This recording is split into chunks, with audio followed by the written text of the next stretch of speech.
Welcome to SPRingBoard. I'm your host, Ahlia Bethea, and today we are diving into PFAS, per and polyfluoroalkyl substances, the dauntingly named forever chemicals. PFAS are a large class of man-made compounds used in everything from non-stick pans and waterproof jackets to firefighting foams and food packaging. They persist in the environment and have been linked to serious health risks, including cancer and immune system effects. In April 2024, the Environmental Protection Agency finalized the first ever national drinking water limits for 6 PFAS. In 2025, parts of that rule have been targeted for rollback, sparking debate about public health and industry cost. States are also stepping in with their own standards and lawsuits. Today, we dive into what's real, what's changing, and how federal and state actions, and even individual choices, can reduce exposure. We are joined by 2 incredible guests.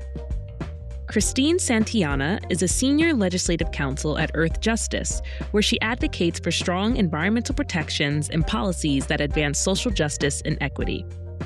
Christine brings a deep commitment to environmental justice, focusing on issues that disproportionately impact low-income communities and communities of color. Her work includes addressing the harmful impacts of hazardous chemicals, including coal plants and the toxic threat of coal ash, and includes extensive advocacy at the federal level for increased protections against harmful PFAS chemicals. Next, we have David Ansel, who spent over 30 years working in corporate law, but returned to his true passion of environmental protection and policy.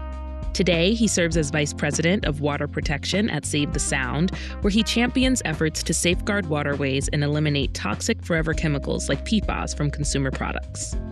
Welcome to SPRingBoard, Christine and David. Thank you so much for having me. Thank you. It's a pleasure to be here.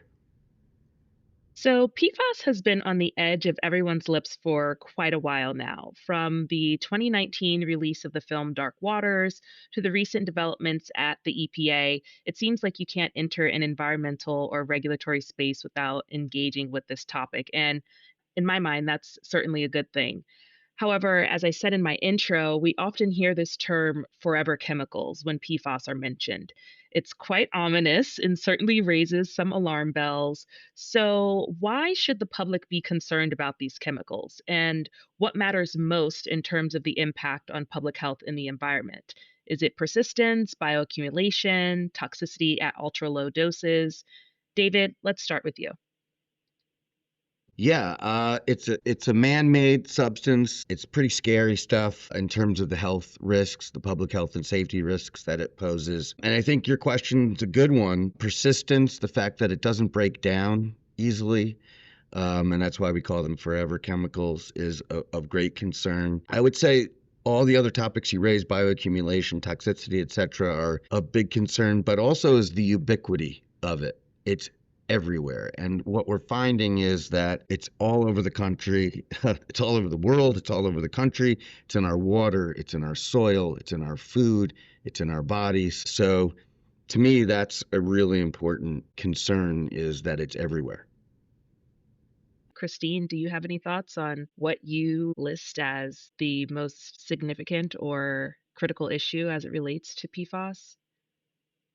Yeah, well, I think just to echo on what David said, I don't necessarily think that one in isolation is necessarily worse than the other. I think they're all a problem as far as them being persistent and the bioaccumulation in the human body over time.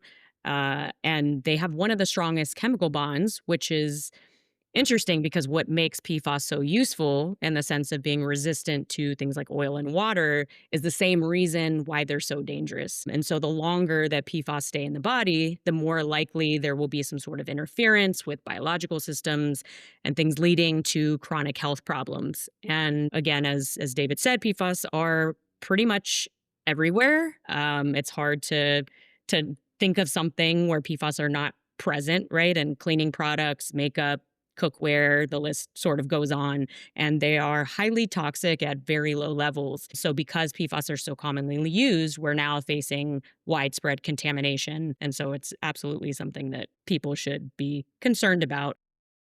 Are there any misconceptions or misperceptions in the public that you find that people are often speaking with you about in terms of PFAS, and how can communicators correct some of those?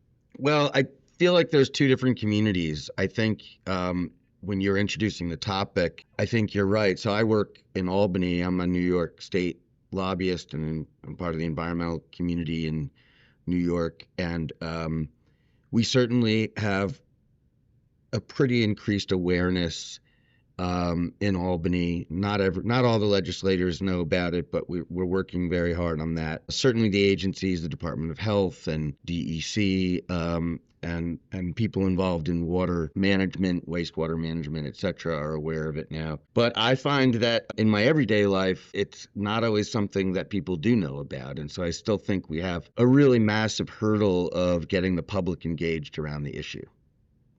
That's certainly something to keep in mind as individuals who work in the industry. It sometimes feels like every CLE or webinar we attend is on the same topic. So everyone must know that this is a big hot button issue. But that's certainly fair that there are people just in the quote real world who might not actually know much about this. So it doesn't hurt to continue discussing this topic and keeping it on people's minds. Christine, what about you? Are there any misperceptions that you encounter? Yeah, I mean, I think majority of the time, depending again on, who you're engaging with, folks are pretty aware or have heard the term in the background at some point. But I think because they're so prevalent and we're talking about PFAS now in so many spaces and the way that it impacts air and soil and water, and using different legal statutes and attempts to try to regulate and protect communities. So I think there's just so much information, and sometimes it's hard to narrow that down. And also just, making sure that folks understand the language, and sometimes things can be a bit technical. So just making sure that we're speaking and engaging with folks in a way to where it makes sense. Christine, at Earthjustice, you've been deeply involved in the federal regulatory and enforcement side of PFAS. The EPA's April 2024 action designating PFOA and PFOS as hazardous substances under CERCLA, the Comprehensive Environmental Response Compensation and Liability Act, or the Superfund law, is a major milestone. From your point of view, how transformative is that change in terms of holding polluters accountable? And what key limitations remain? For example, there are only two chemicals and not the full class of PFAS included in that law. Right. Yeah, that's a good question. So EPA's decision to designate PFOA and PFOS as hazardous substances was definitely a historic step. It's something that communities had been pushing for decades. Environmental groups like Earthjustice have been advocating on Capitol Hill and to past administrations. So this was a huge win. And what this does is give the EPA authority to hold polluters accountable and require cleanups for the most contaminated sites across the country. So instead of taxpayers being burdened with cleanup costs, companies that made or use these chemicals can now be the ones held responsible. And before this rule came into play, even though PFOA and PFOS were recognized as dangerous, the EPA had limited ability to actually compel those responsible for the contamination to then remediate soil or groundwater or water systems. And so EPA now has that authority to investigate and require cleanups and take enforcement action as well. And it also means that the releases of PFOA and PFOS are now required to be reported. So, although these chemicals have largely been phased out of production, they continue to persist in the environment just because of the historical uses for so many years. And with that being said, I do think that this certainly isn't the end of what's needed under CERCLA. As you mentioned, the rule only covers two PFAS, and there are thousands that exist, and there are over 600 that are being used in commerce today. So yes, it is a milestone, but it's also just the starting point. And I think until EPA treats PFAS as a class, we're still chasing these substances, one or a few at a time, while new PFAS are continuing to be introduced into the market.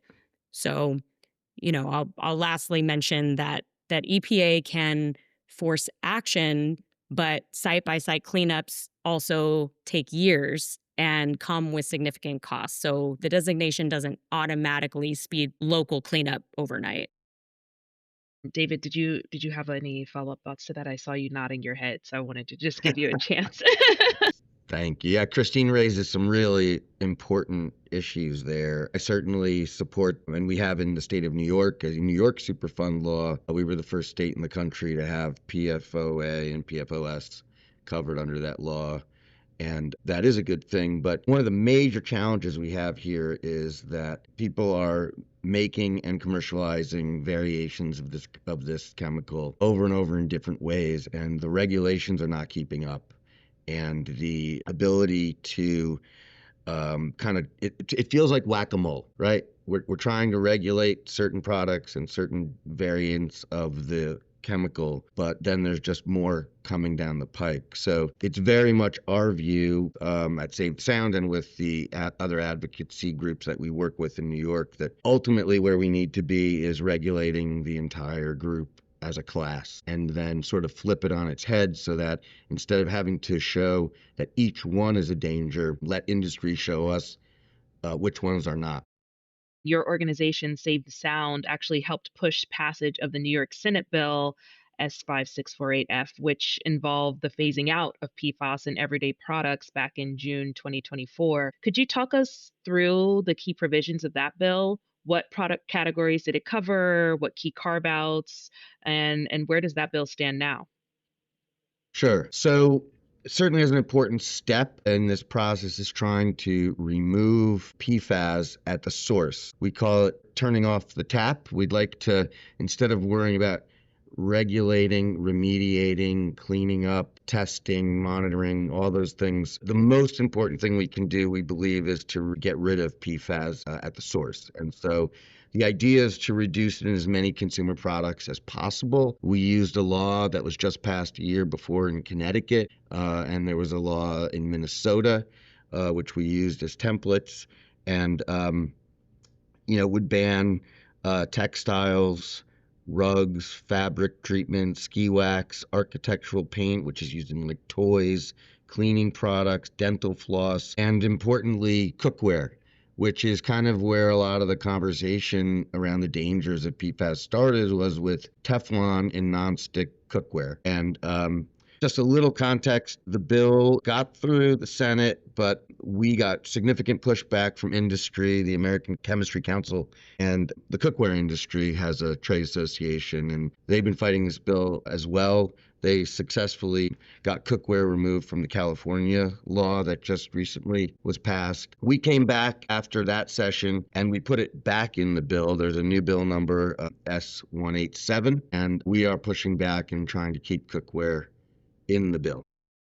I did see that news about California. I think there are actually quite a few celebrity chefs who have their own cookware lines who are a part of that lobby against any sort of regulation, which in my mind, I can understand how the change would cause a financial disruption to those companies, but there are alternatives, aren't there, to PFAS? Let's remember that, people have been cooking food well before the 1950s and 60s when these products became common. And I think, unfortunately, profits and industry, and it's a powerful lobby groups have had success. But it's amazing if you buy Teflon and read the instructions, you're not supposed to turn it up past 330 something degrees. And they have, studies that show that it says in the instructions, don't keep your bird in the kitchen because it can get sick and get Teflon flu, and instructions are kind of wild. And most people cook their steak and meat like at over 400 degrees, and lots of people walk away from the stove. So just reading the instructions on a Teflon nonstick pan are kind of frightening in their own right. So, assuming this bill becomes law, obviously we know that exposure won't vanish overnight. From both of your perspectives in New York State, what are the top two investments that the state needs to make over the next, let's say, 3 to 5 years to address this crisis? Is the investment in monitoring labs, wastewater treatment upgrades, replacement technologies? Do they need to focus on public education? What comes next after we've opted in to phasing out the chemicals? Where should our regulators be putting their energy? Yeah, it's always hard to give a lawyer a question about what are your top two, because I'm going to say it's a false choice. But I understand what you're getting to, and I think that the answer is multi-part. We definitely need to invest in monitoring. We have to know where the pollution is in order to protect people and try to remediate the problem. Um, and so that may mean wastewater treatment upgrades in some places where we know where the problems are and maybe not in other places. In New York, we really would need to continue to fund the Clean Water Investment Act, which provides a lot of money for that infrastructure and for testing. We need more testing. And then I would just say what we really need is to continue to try to protect ourselves from more products. Like basically everything that's non-essential should not have PFAS. So if you need it in your heart stent or there's some other use that's absolutely essential because it's an important chemical, but we just have to get to turning off the tap. That's number one. Let's zoom out now. Christine, we're coming to you. Do you think our current environmental statutory framework, so we're talking about the Safe Drinking Water Act, CERCLA, RCRA, are these statutes equipped to handle the scope and scale of PFAS contamination, or is there really a gap and we need something more? Yeah. So, when we look at the PFAS crisis through the lens of our existing environmental laws, they all have useful frameworks, but I do think that there are gaps and limitations that are preventing us from addressing the full scope of the problem. So, if we take the Safe Drinking Water Act, for example, and the drinking water standards that were implemented under the Biden administration, it was a major win for public health and for impacted communities.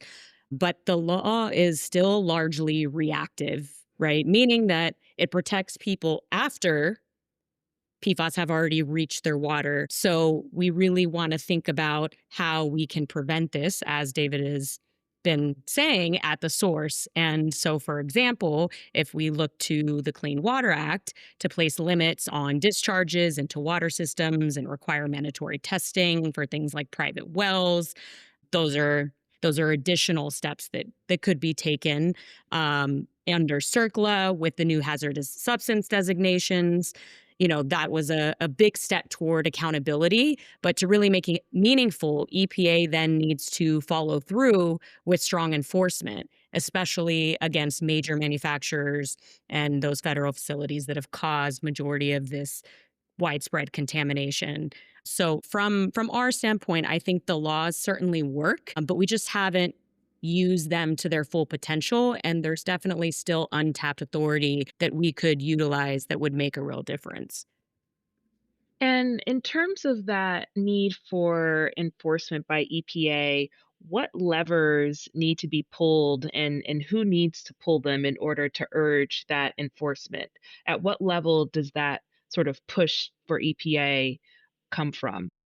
Yeah, I mean, it comes from multiple places. I think that if they are hearing from maybe communities that are living locally next to a particular site and folks that have actually been impacted, if they're advocates and congressional members, whether it's within their particular district or within the state, just having additional pressure put on EPA to make sure that they are moving forward with those enforcement actions is going to be really critical.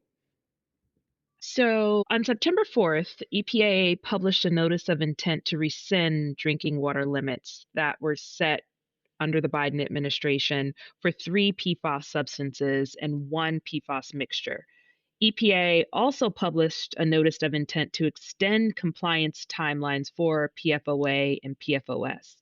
To what extent are these rollbacks a threat to public health?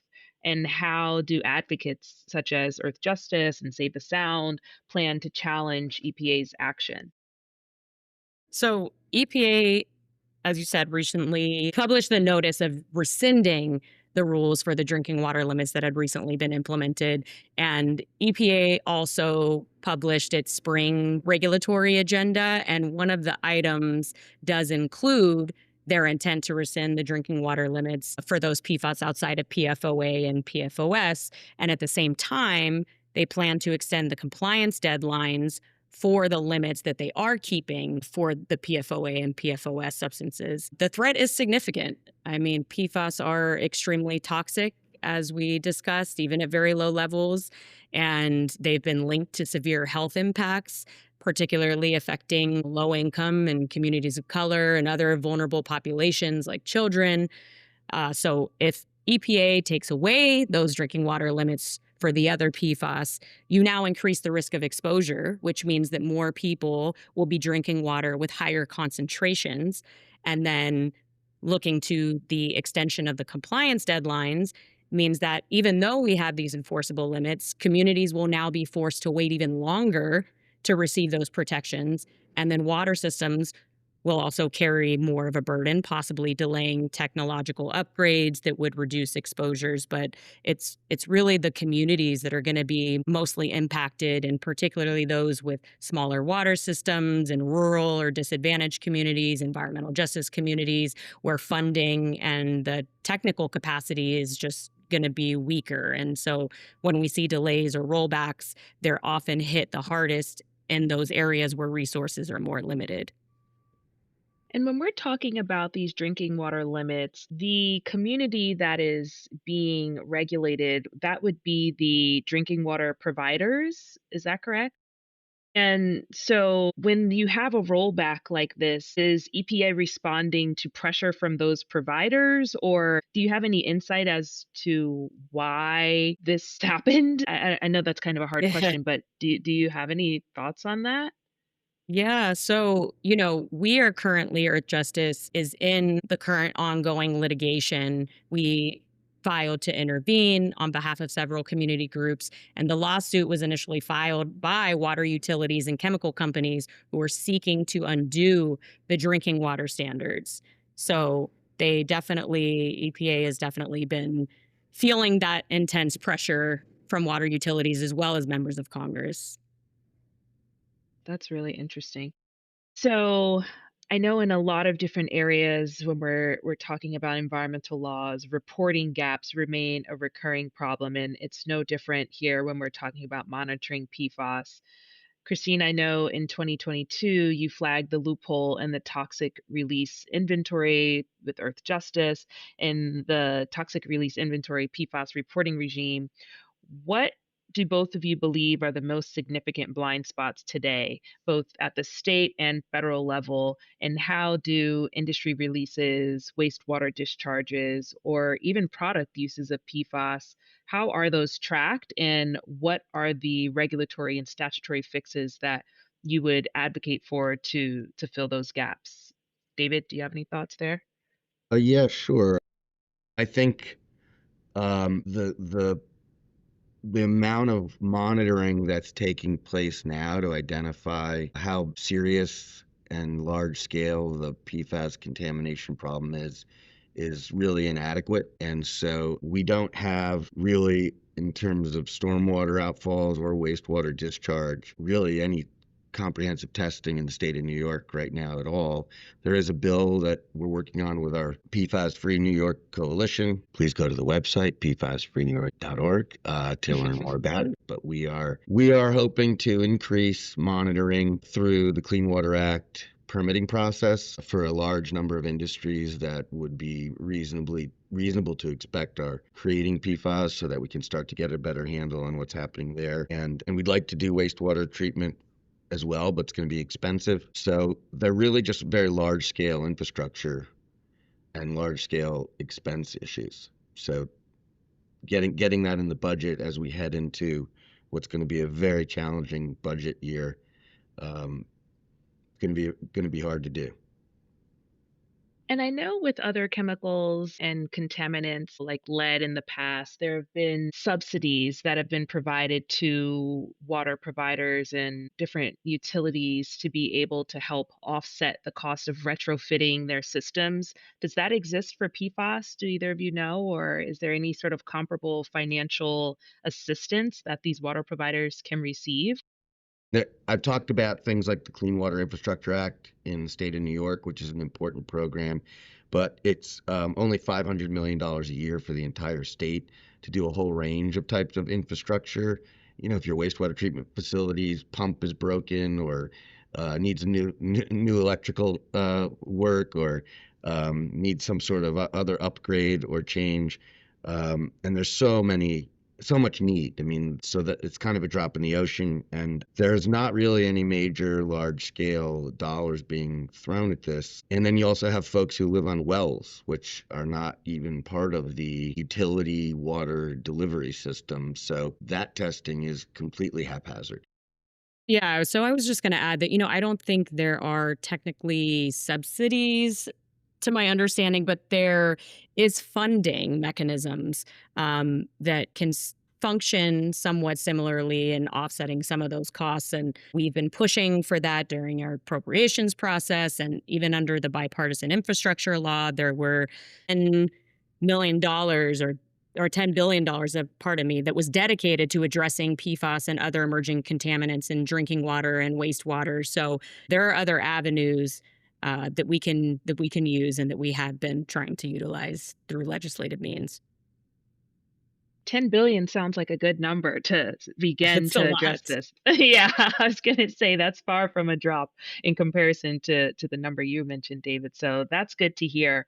And hopefully we see some progress and that money put to good use in the future. But just given the nature of these chemicals and how persistent they are in the environment, it's certainly going to require a sizable investment to see any progress. So with that in mind, looking ahead, do you expect any upcoming federal legislation to regulate PFAS as a full class rather than individual compounds, perhaps providing more financial resources once there's just a blanket regulation of the full class of chemicals, or are there specific political or technical hurdles that you find making it harder for states or municipalities, utilities, and the affected communities to actually enforce those types of regulations? And is there actually a meaningful distinction in regulating the full class? You both sort of touched on this a little bit earlier, but for our listeners to better understand when we're talking about PFAS, PFAS versus PFOS, and all of these various iterations, what really is the difference between regulating, as we say, two chemicals or two chains versus the full class? Can one of you or both of you break that down? Yeah, happy to. So to your first question, we will certainly keep pushing for regulating the full class of PFAS, understanding that it will take time, and because PFAS are used in thousands of products, there is very strong industry pushback and manufacturers and trade groups that aggressively lobby against expanding PFAS regulations. It would also require more resources, funding for monitoring and enforcement, for example. So it's a bit layered. And to your second question, I agree that regulating PFAS as a class would absolutely be a meaningful distinction because it would allow for the states and the federal government to address PFAS more comprehensively. So just treating them one at a time leaves huge gaps, and manufacturers are able to then just substitute one regulated PFAS with a similar unregulated PFAS. And class-wide regulation would prevent exactly what David had said earlier, what we call a whack-a-mole approach. And taking this on would also make compliance and monitoring and enforcement more consistent.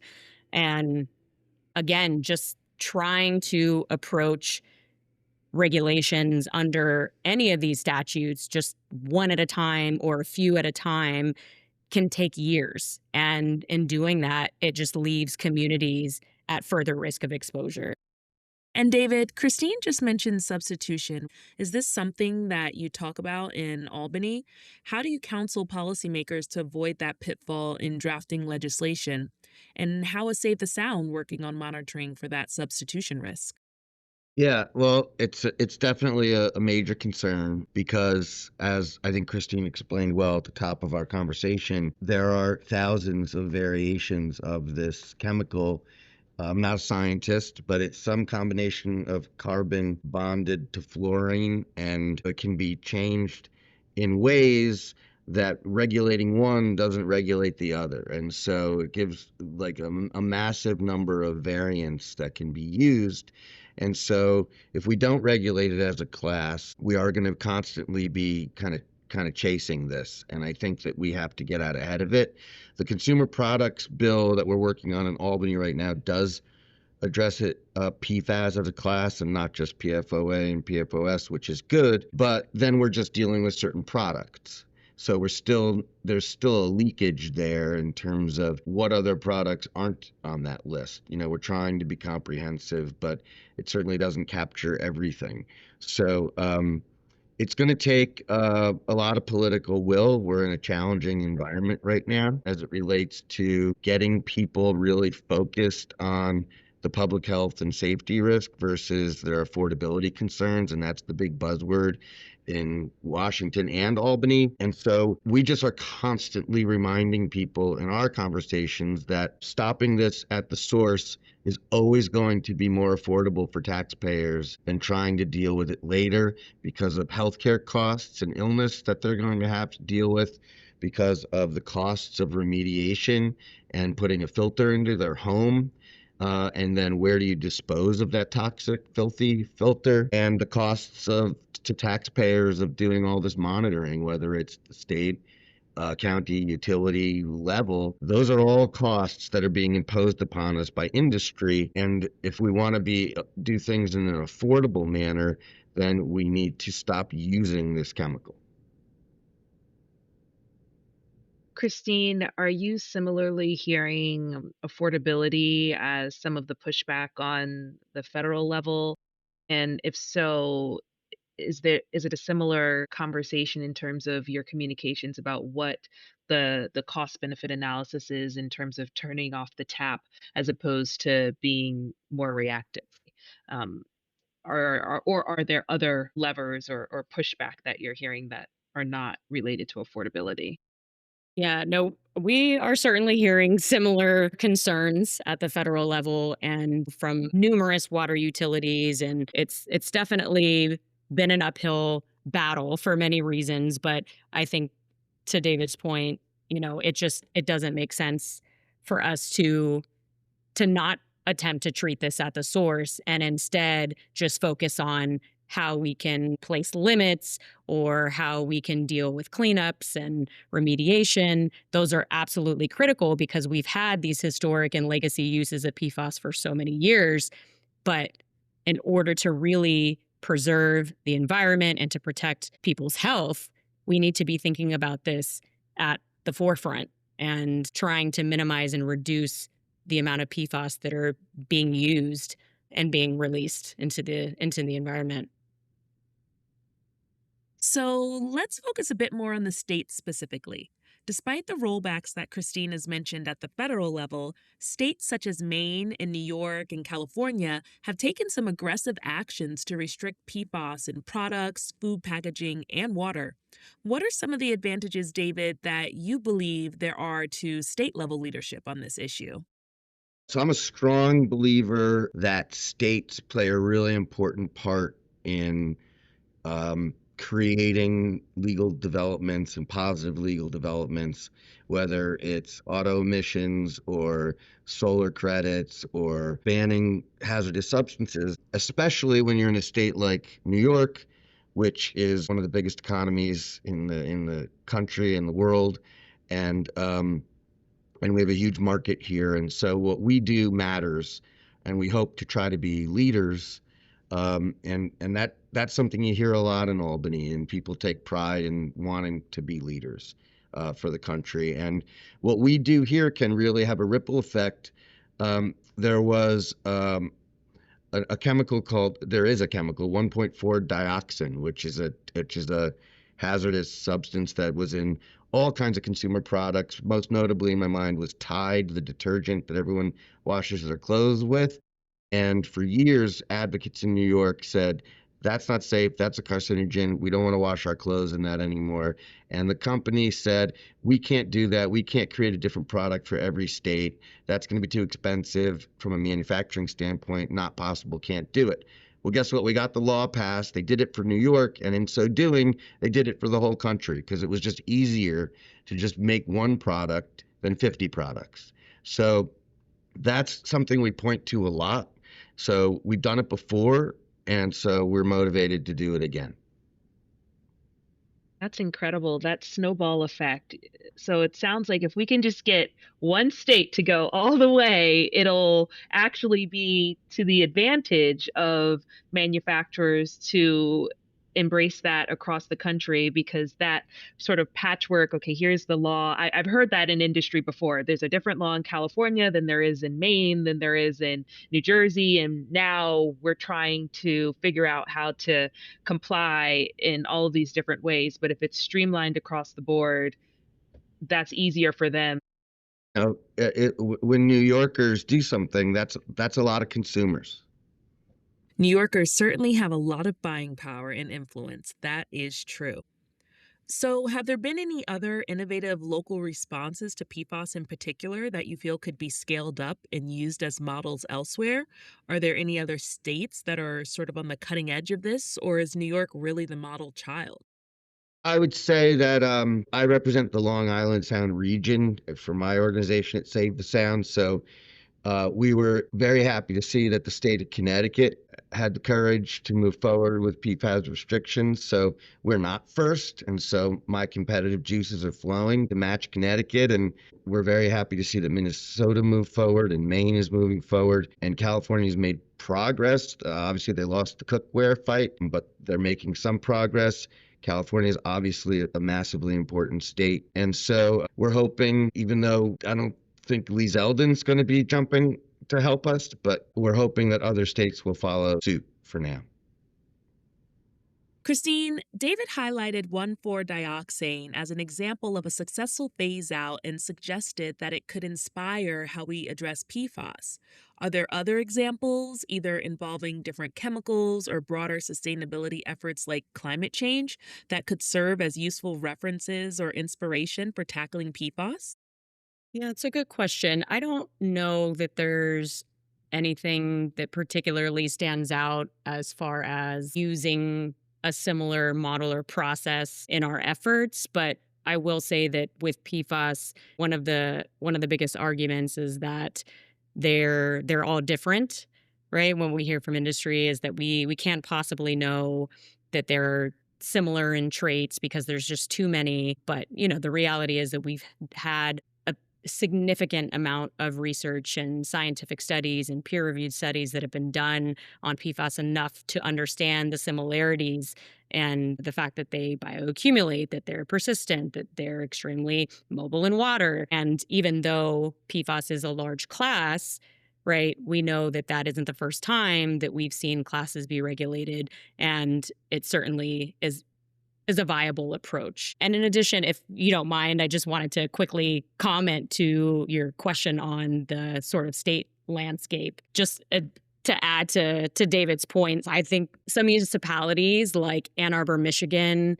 and I know communities in Maine have been able to set up independent water testing programs for PFAS. And of course, David would know plenty about this, but in Hoosick Falls, New York, when PFOA contamination in their municipal water supply was discovered at incredibly high levels, it was the local advocacy groups that took the lead in independent water testing and doing public outreach and pressuring officials. And so their efforts really led to the 4 state agencies to respond quickly. So I just wanted to say that I think that there are some good examples. And I also agree that states have been leading the way. I appreciate you bringing up the action and success story of local communities because I wanted us to talk a little bit about the intersection of equity and PFAS. Impacted communities are often disadvantaged and bear disproportionate burdens due to exposure. From your work, both of you, what are some emerging best practices from centering environmental justice and PFAS policy? Sure, I can jump in. I think with federal policy, we had seen a lot of efforts to start to integrate environmental justice, particularly under the Biden administration. So we had agencies that were recognizing more and more that PFAS contamination often burdens and has historically impacted Black, Brown, Indigenous, and low-income communities. And I think using targeted funding and investment. So again, the bipartisan infrastructure law was one step, integrating environmental justice into research and data collection and ensuring things like meaningful public engagement, right? So that includes community listening sessions that EPA has taken on, stakeholder meetings, advisory committees. But I think what's really important to note is that these practices that existed under the previous administration have mostly been eradicated under the Trump administration. So, EPA has gotten rid of its Environmental Justice Office, which was created to coordinate environmental justice work and engage with communities that were most impacted by pollution. There was EJ screening tools and mappings that were available online that have mostly been removed or disabled. So right now, there are no formal environmental justice considerations in EPA's actions on PFAS at the federal level.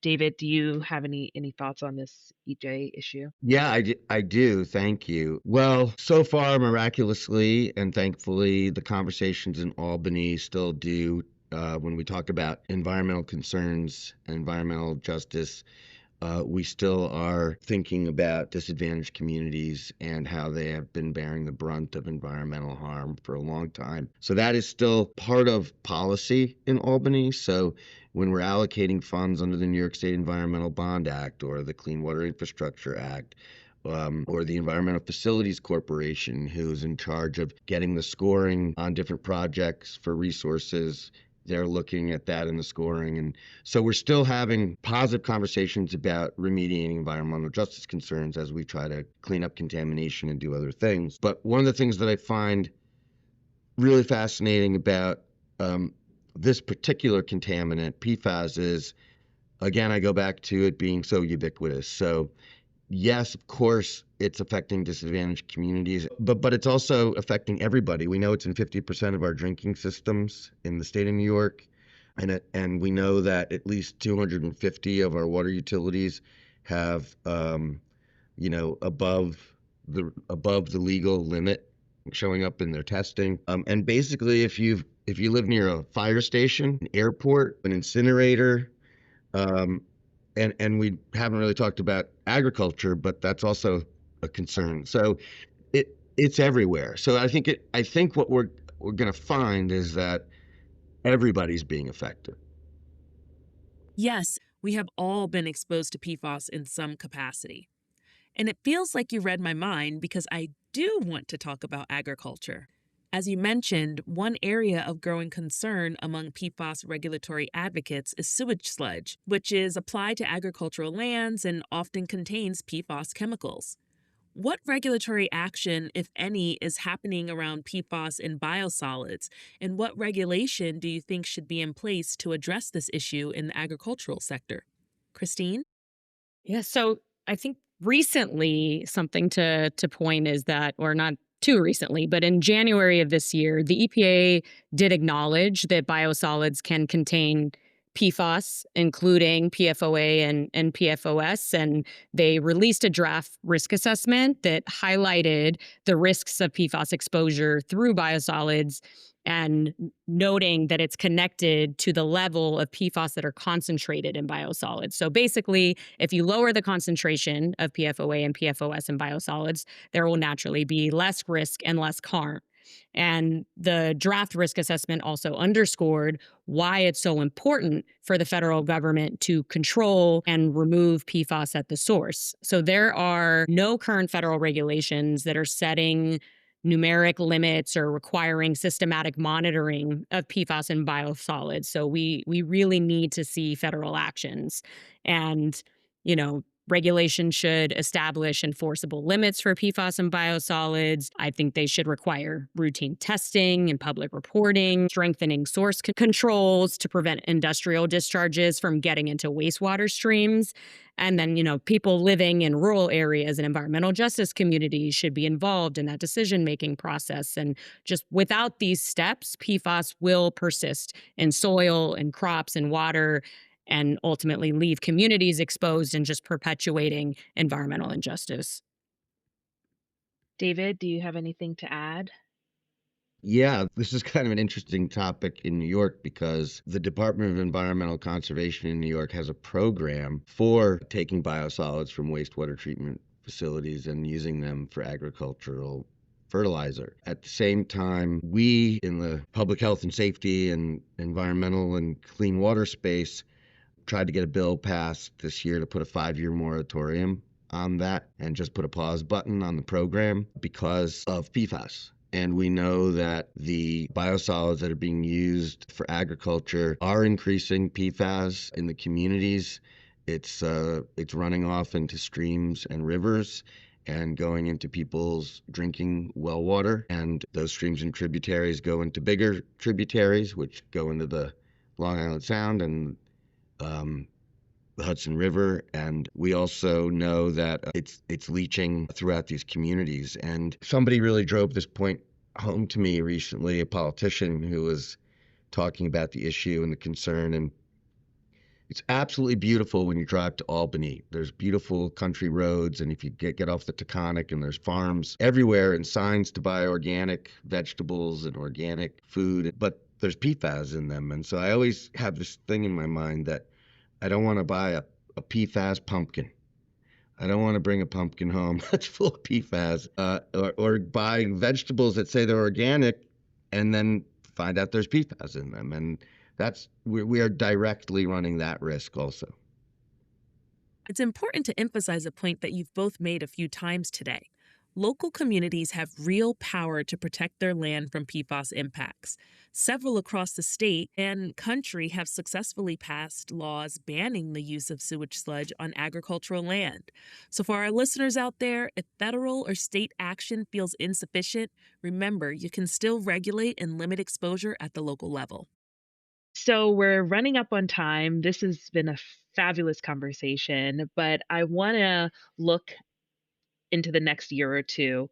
What PFAS regulatory or legal developments should people be watching most closely? And I know this kind of goes back to our earlier question, how do you choose two? How do you choose one? But there's really so much going on. I mean, we could have spent this entire conversation just talking about PFAS and cookware, but there is really a lot going on as it relates to this chemical due to its ubiquitous nature and just how long, as we mentioned, the legacy chemicals, how long this chemical has been integrated into our society. But what should people be looking out for, whether it's from your organizations or things to look out for at the federal level or up in Albany? Do you have any thoughts? Christine, let's start with you. Sure. So I think going back to what I mentioned regarding the ongoing lawsuits for the drinking water standards, our litigators at Earthjustice are currently challenging the EPA for its legality and attempting to rescind those drinking water standards. And I'll just quickly say that, specifically the argument is that they've violated the anti-backsliding rule under the Safe Drinking Water Act, which essentially says that once the EPA sets a drinking water standard to protect public health, the agency can't just then weaken it, right? They can review it or revise it, but there are standards that need to be met in order to do so. And so when this provision was included in the Safe Drinking Water Act, the thought was that, we don't want communities to lose hard-won safeguards every time a new administration takes office. But I think in addition to that, also continuing to follow what's happening with the effluent limitation guidelines, for example. Next year, EPA is supposed to issue a proposed rule under the Clean Water Act to establish those ELGs, as we call them, to address certain industrial discharges of PFAS, which is crucial because many municipal wastewater treatment plants aren't necessarily designed to remove PFAS, and ELGs are technology-based regulations. So limiting the amount of water sources will reduce exposure. I think continuing to pay attention to, even with CERCLA, right? We've heard that EPA is going to retain the rule, thankfully, but we're also hearing from folks from various industries who are seeking exemptions from liability. So it's an upcoming fight. So yeah, I'd say those are my top three, but there's so much happening. David, what about you? What should people be watching? Thank you. Well, I would say two things. One, legislation. We do have a number of bills that we're working on at Save the Sound, along with our larger coalition, PFASFreeNewYork.org. And one bill is sitting on the governor's desk to remove PFAS from feminine hygiene products, which would be a really positive step forward for the health of the women in the state of New York, and also for the water stream and all the pollution getting into the water stream. So that's already on her desk. The Senate and the Assembly did their job, and we need the governor to step up, and we need voices and action alerts and letters and phone calls, which we can help provide. And then the consumer products bill. We're going to be making as much noise as we possibly can when we get back to Albany in January. And we have lobby days and action alerts, and we really want a motivated public. And I think the conversation that you've both been having and we've all been having is really, really productive, and reminding people that they have power in their local communities, and that they have power to reach out to their elected officials and make sure they understand that these things are important to them, and that they should be testing their wells and finding out what's going on in the water in their communities. It's really important to be active and be proactive about your public health.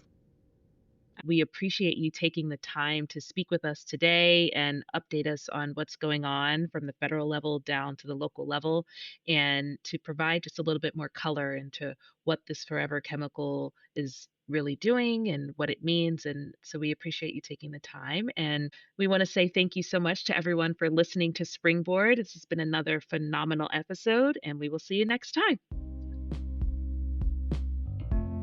The content of this podcast and its supplemental material is for informational purposes only and should not be considered legal advice. The views and opinions expressed in this program are those of the speakers in their individual capacities and do not necessarily reflect the views or opinions of Side Paget and Rizal and/or any of the clients they represent.